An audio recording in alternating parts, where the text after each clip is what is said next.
Bentrovati sul canale YouTube di Milano Historic Cars Club e Youngtimer Club Milano. Oggi vi parleremo di Alfa Romeo 33 e Alfa Romeo 33 Sport Wagon. Ma prima non dimenticate di iscrivervi al nostro canale YouTube e alla fine del video, se vi piace, lasciate un like e un commento di gradimento. Alfa Romeo 33 nasce nel 1983, termina il suo ciclo di vendita nel 1995. È la seconda vettura di Alfa Romeo più venduta di sempre. Va a sostituire Alfa Sud, che è la prima vettura in ordine di vendita di Alfa Romeo con oltre 1 milione di esemplari venduti, e verrà sostituita da Alfa Romeo 145 e Alfa Romeo 146, rispettivamente un 2 porte e un 4 porte. L'impostazione meccanica viene ereditata dall'Alfa Sud. È una vettura a trazione anteriore con motore boxer e cambio longitudinale. La differenza rispetto ad Alfa Sud è innanzitutto sul sistema frenante. In luogo dei dischi dei freni accoppiati vicino al cambio, troviamo una soluzione più economica, i classici freni a disco fuori bordo, cioè montati direttamente sui mozzi delle ruote anteriori. Alfa Romeo 33 nella versione benzina è sempre stata equipaggiata con il motore boxer, vero vanto Alfa Romeo, prodotto in diverse cilindrate che sono 1300, 1500 e 1700, con la variante 1700 16 valvole da ben 139 cavalli, che è la versione boxer più potente in assoluto di Alfa 33, che vedrà la luce alla fine della seconda serie di Alfa 33, berlina e Sport Wagon. Durante la sua carriera Alfa 33 è stata equipaggiata anche con un 1.800 turbo diesel di produzione VM, un'azienda italiana che è entrata ora a far parte della galassia di FCA. Alfa Romeo è stata la prima vettura al mondo a progettare un motore boxer 12 cilindri, utilizzato nel 1947 nelle competizioni. Le competizioni sono sempre state per Alfa Romeo un fiore all'occhiello e un vero laboratorio, per poi portare sulla produzione di serie veri capolavori, come ad esempio il motore boxer. Se il motore boxer fa parte della migliore tradizione di Alfa Romeo, anche lo schema meccanico e delle sospensioni è quello utilizzato sulle Alfa Romeo dello stesso periodo di produzione di Alfa 33. Parliamo di una vettura a 4 sospensioni indipendenti. Sulla parte anteriore troviamo un sistema MacPherson, 2 ammortizzatori a gas telescopici con bracci oscillanti e molle elicoidali.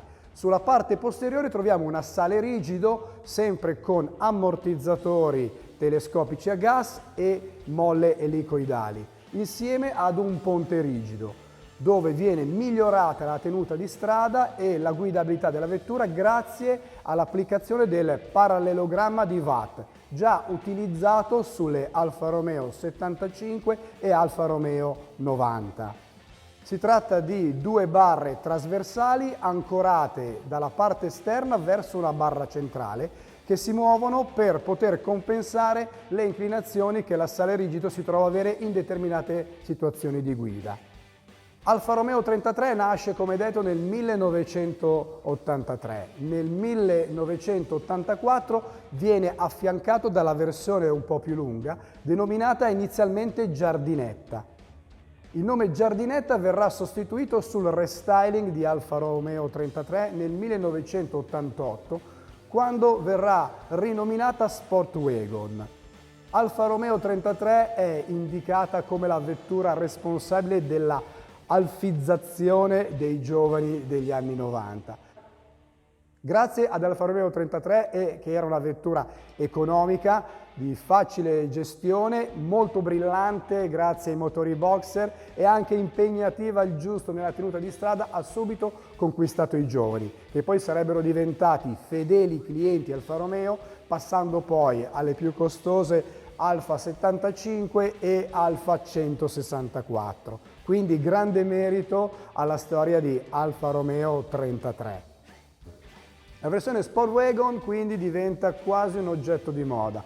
Quando viene affiancata alla versione con 4 ruote motrici subito entra nel cuore degli sportivi amanti delle strade di montagna, che riescono ad avere una vettura snella, facile da impiegare nei percorsi anche innevati e molto più confortevole dei SUV degli anni 90, che non erano sicuramente confortevoli, economici dal punto di vista gestionale e pratici come quelli attuali.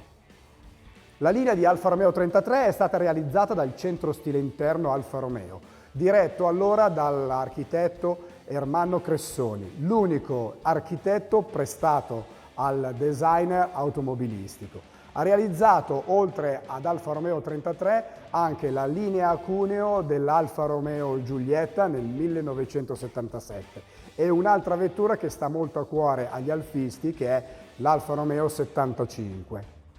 Nel 1984 appunto vede la luce Alfa Romeo Giardinetta, poi rinominata Sportwagon. Con soli 15 cm in più andiamo ad aumentare la capacità di carico e la linea rivoluzionata di questa iniziale berlinetta a coda tronca.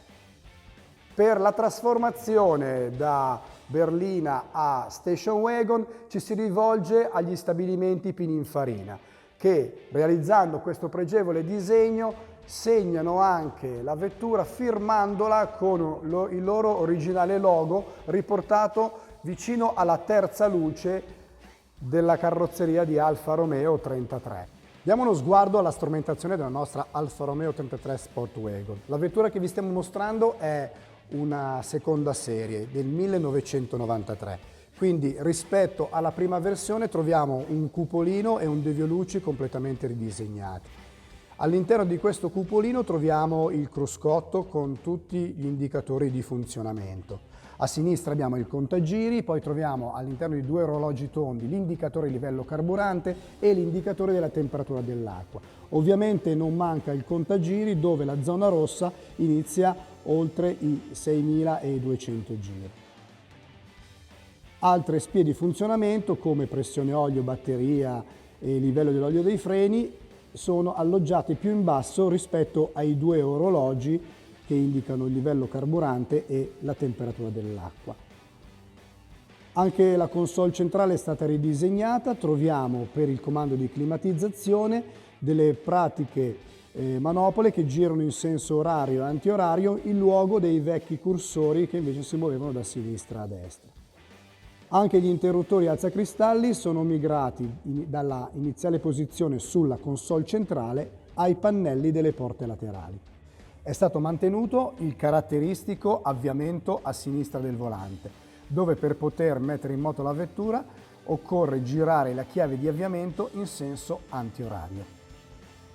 E questa è Alfa Romeo 33, ve l'abbiamo voluta presentare nella versione Sportwagon. È in questa fantastica livrea rosso corsa e per tutti i veri alfisti è anche targata Milano. E questo è il canale YouTube di Milano Historic Cars Club, che è un club di appassionati di autoveicoli classici e youngtimer. Seguiteci sui nostri social, la nostra pagina internet che è milanohistoriccarsclub.it. Continuate a seguirci, ci vediamo al prossimo video.